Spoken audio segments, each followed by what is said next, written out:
Hello student, हम पढ़ रहे हैं आपका सब्जेक्ट एनर्जी कंजर्वेशन और ये हमारा चैप्टर नंबर 4 विद्युत उपभोग में ऊर्जा दक्षता। और इसमें हमारा टॉपिक है तापन, हीटिंग, संवातन, वेंटिलेशन एंड वातानुकूलन, एयर कंडीशनिंग। तो देखिए तापन क्या होता है। तापन प्रणाली के अंतर्गत क्या होता है, सेंट्रल, केंद्रीय और लोकल तापन विधियाँ आती हैं। ठंडे वातावरण वाले देशों में भवन को गर्म करने के लिए केंद्रीय तापन प्रणाली का यूज़ होता है। इसके लिए बॉयलर, पानी को गर्म करने हेतु भट्टी या तापीय पंप को भवन में स्थित केंद्रीय स्थान में स्थापित करते हैं। इस प्रणाली में वाहिनियों और नलिकाओं का उपयोग द्रव को गर्म करने और ऊष्मा को रेडिएटर के माध्यम से वायु में स्थानांतरित करने के लिए होता है। वायु क्लीनर के द्वारा बलशाली वायु को फिल्टर कर सकते हैं। विद्युत और प्रतिरोध का प्रयोग कर तापन को प्राप्त कर सकते हैं। इस क्रिया में तंतु फिलामेंट्स में से विद्युत ऊर्जा गुजारते हैं। केंद्रीय तापन पद्धति की खोज का श्रेय प्राचीन रोम को जाता है। उन्होंने जनता बाथरूमों और निजी मकानों की दीवारों एवं फर्श में बाह्य वाहिनियों की प्रणाली को स्थापित किया था। ये वाहिनियाँ केंद्र में तापित सोर्स से गर्म हवाओं को ले जाती थीं। फिर आता है संवातन, वेंटिलेशन। इस प्रक्रिया में प्राकृतिक या यांत्रिक विधि द्वारा वायुमंडल एटमॉस्फेयर से वायु को लिया व छोड़ा जाता है। यहाँ वायु का प्रतिस्थापन, रिप्लेसमेंट, नमी, गंध, ऊष्मा, धूल और वायु में स्थित बैक्टीरिया को निष्कासित करने से होता है। इसके अंतर्गत वायु की अदला बदली बाहर की तरफ होती है, अर्थात भवन में वायु का सर्कुलेशन होता है। बाहरी वायु में कुछ तापमान अवश्य होता है जिससे भवन की अंदरूनी वायु की गुणवत्ता स्थिर बनी रहती है। संवातन अतिरिक्त नमी, असहनीय नमी, गंध, गैस आदि का निष्कासन कर तथा बाहरी वायु को अंदर खींचकर वातावरण को शुद्ध बनाता है। यह निम्नलिखित दो प्रकार का होता है। देखिए, पहला है यांत्रिक या बलपूर्वक संवातन, मैकेनिकल या फोर्स्ड वेंटिलेशन। दूसरा है आपका प्राकृतिक संवातन या नेचुरल वेंटिलेशन। मैकेनिकल और फोर्स्ड वेंटिलेशन क्या होता है आपका, यह प्रणाली अंदरूनी वायु की गुणवत्ता को नियंत्रित करती है। अतिरिक्त आर्द्रता, बुरी गंध और प्रदूषकों का नियंत्रण बाहरी वायु के प्रतिस्थापन या डिल्यूशन द्वारा करते हैं। आर्द्र ह्यूमिड वातावरण में बढ़ी हुई अतिरिक्त नमी को संवादित वायु से निष्कासित करने के लिए अधिक ऊर्जा की आवश्यकता होती है। उदाहरण के लिए किचन और बाथरूम से दूषित गंध और नमी को यांत्रिक मशीनों के द्वारा निष्कासित करते हैं। इस तरह की प्रणाली के अभिकल्पन के लिए प्रवाही दर, फ्लो रेट और शोर नॉइज़ के स्तर का ध्यान रखा जाता है। छत और मेज, फर्श के पंखे वायु का संचरण करते हैं जिससे तापमान कम होता है। फिर है सेकंड, प्राकृतिक संवातन, नेचुरल वेंटिलेशन।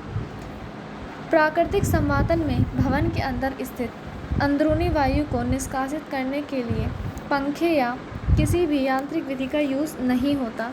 इसे प्राप्त करने के लिए खिड़कियों, विंडोज़ को खोलते हैं या जब संवातन के लिए जगह कम हो तो सुराखों का निर्माण करते हैं।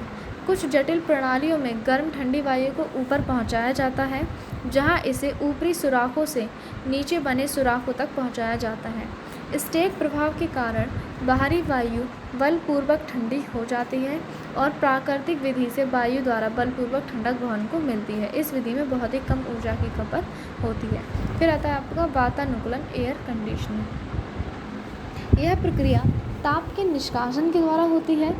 ठीक है, इसमें क्या होता है, स्थल पर वातावरण के तापमान, आर्द्रता, परिसंचरण एवं परिशुद्धता के समकक्ष नियंत्रण को वातानुकूलन कहते हैं, कंडीशनिंग कहते हैं, एयर कंडीशनिंग। वातानुकूलन के द्वारा किसी वांछित बंद स्थान पर तापमान, नमी, वायु संचार एवं शुद्धता को इस प्रकार नियंत्रित करते हैं कि वांछित आवश्यकताओं को पूर्ण कर सके, जिससे वहां काम करने वाले व्यक्तियों को आराम पहुंचे, नाजुक उपयंत्रों की शुद्धता एवं प्रचालन में बढ़ोतरी हो, महत्वपूर्ण दवाइयों को खराब होने से बचाया जा सके इत्यादि। वातानुकूलन द्वारा औद्योगिक कार्यों में भी कर्मचारियों की दक्षता एवं मनोबल में सुधार होता है, जिससे उद्योग में उत्पादकता एवं मुनाफा बढ़ता है। वातानुकूलन मकान के पूरे या आंशिक भाग को शीतलन, संवातन और आर्द्रता पर नियंत्रण प्रदान करता है। संचरण करने वाला पंखा, वातानुकूलन इकाई, आपूर्ति करने वाली वाहिनियों, डक्ट्स, आपूर्ति मार्ग, वापसी और छन्नी फिल्टर वातानुकूलक के मुख्य अवयव हैं। तापन, संवातन और वातानुकूलन का सिद्धांत। देखिए सिद्धांत क्या क्या होता है इनका। तापन, संवातन और वातानुकूलन ऊष्मीय थर्मोडायनामिक्स, फ्लूइड मैकेनिक्स और हीट ट्रांसफर के सिद्धांत पर आधारित होते हैं। उपरोक्त तीनों कार्य एक दूसरे से घनिष्ठतापूर्वक जुड़े हुए हैं। बहुत अधिक गर्मी या सर्दी में मानव के सुखद अनुभव के लिए उपरोक्त तीनों का ही महत्व होता है। इन प्रक्रियाओं में 35% का उपयोग तापन, संवातन और वातानुकूलन में होता है। रेफ्रिजरेशन में वातानुकूलन का कार्य मुख्य रूप से ताप को एक स्थान से अवशोषित कर दूसरे स्थान पर ले जाने अथवा इसकी विपरीत क्रिया से संबंधित है। प्रशीतन वातानुकूलन वास्तव में हीट रिमूवल करने की प्रक्रिया है। इस प्रक्रिया द्वारा किसी स्थानीय वस्तु का तापमान घटाने व आसपास के तापमान को कम बनाए रखने में हेल्प मिलती है। इस प्रक्रिया में प्रशीतन या वातानुकूलन किए जाने वाले स्थान या वस्तु से ताप निकालकर दूसरे स्थान में वस्तु को स्थानांतरित किया जाता है। इसी प्रकार प्रशीतन एवं तापन वास्तव में एक प्रक्रिया के दो विपरीत सिरे हैं, केवल इनके परिणाम एक दूसरे को पृथक करते हैं।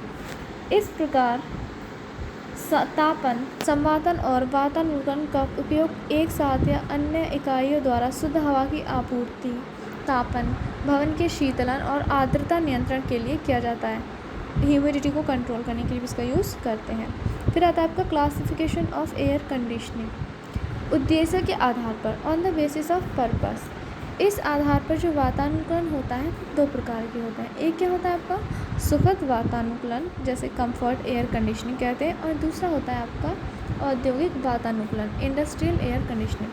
तो देखिए कंफर्ट एयर कंडीशनिंग आपका क्या होता है, इसमें क्या होता है, हवा की दशा को इस प्रकार से नियंत्रित किया जाता है कि मनुष्य को आराम एवं सुख पहुँचे। इसके अंतर्गत घरों, ऑफिस, होटल, डिपार्टमेंटल स्टोरों, सार्वजनिक भवनों, कारखानों, कारों, बसों, रेल, हवाई जहाज, समुद्री जहाज आदि में सुखदायी वातानुकूलन संयंत्र लगाते हैं।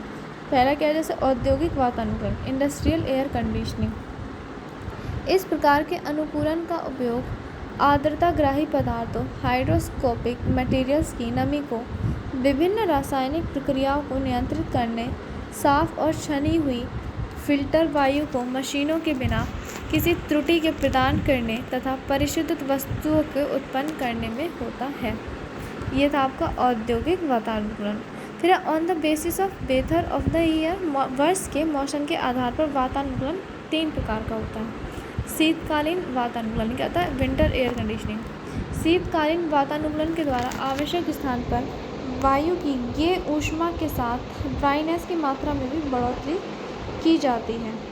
इसमें शीतल वायु का तापमान प्री हीटर की सहायता से बढ़ाकर वातावरण को गर्म रखा जाता है और वातावरण में नमी को बढ़ाने के लिए ह्यूमिडिफिकेशन किया जाता है। प्रवाह नियंत्रक से गुजरती हुई बाहरी वायु पुनः रिसर्कुलेटिंग वायु के साथ घुलती है। छन्नी की सहायता से मिट्टी, धूल और अन्य कण दूर होते हैं। वायु को पूर्वतापक ह्यूमिडिफायर तथा पुनः तापक कुंडली रीहीट कॉइल से गुजारते हैं तथा इसकी अनुकूलन जगह पर आपूर्ति की जाती है। यह था आपका शीतकालीन वातानुकूलन। फिर है आपका ग्रीष्मकालीन वातानुकूलन, समर एयर कंडीशनिंग। इसमें किसी विशिष्ट स्थान पर संवेदनशील ऊष्मा व वायु की नमी को कम करते हैं। इसके लिए शीतलन की क्रिया करनी पड़ती है। वायु शीतलन का मतलब वायु का शुष्क बल्ब तापमान, ड्राई बल्ब टेम्परेचर कम करना है। ठीक। फिर आपका इसमें ग्रीष्मकालीन वातावरण में कूलिंग व डिह्यूमिडिफिकेशन प्रक्रिया काम में लाई जाती है। जैसे इनका थोड़ा थोड़ा ये समझ लेते हैं। ये क्या है आपका फ़ैन है, ये क्या है आपका आउटसाइड एयर आ रही है, ये फ़िल्टर है, छन्नी की सहायता से छान रही है, फिर ये यहाँ पे पहुँची, फिर ये इसमें पहुँची, किसमें, फ़ैन में, कंडीशनिंग स्पेस में पहुँची, रिसर्कुलेटिंग एयर पहुँची। यहाँ ये क्या है आपका ह्यूमिडिफायर, ये ह्यूमिडिफायर है, ह्यूमिडिटी क्या कर रहा है, उसको वो कर रहा है, ह्यूमिडिफिकेशन कर रहा है। और ये इसका प्रीहीटर है और ये है रीहीट ऑयल। फिर सर्कुलेटेड एयर है और ये यहाँ से डैम्पर से बाहर निकल गई। फिर ठीक है, ये क्या था फिर आपका सेकंड है आपका, इसमें ये आपका फ़ैन है, ये आउटसाइड एयर है आपकी, पहले कूलिंग कॉइल है ये, ठीक है, क्योंकि गर्मी का है तो कूलिंग कॉइल है, ये हीटिंग कॉइल है आपका, और ये ह्यूमिडिफायर है, यहाँ से आई कंडीशनिंग स्पेस में रिसर्कुलेट हो गई का वायु के साथ। और ये क्या है आपका फ़िल्टर, जो छानना है किसको, धूल इत्यादि को। ये क्या था आपका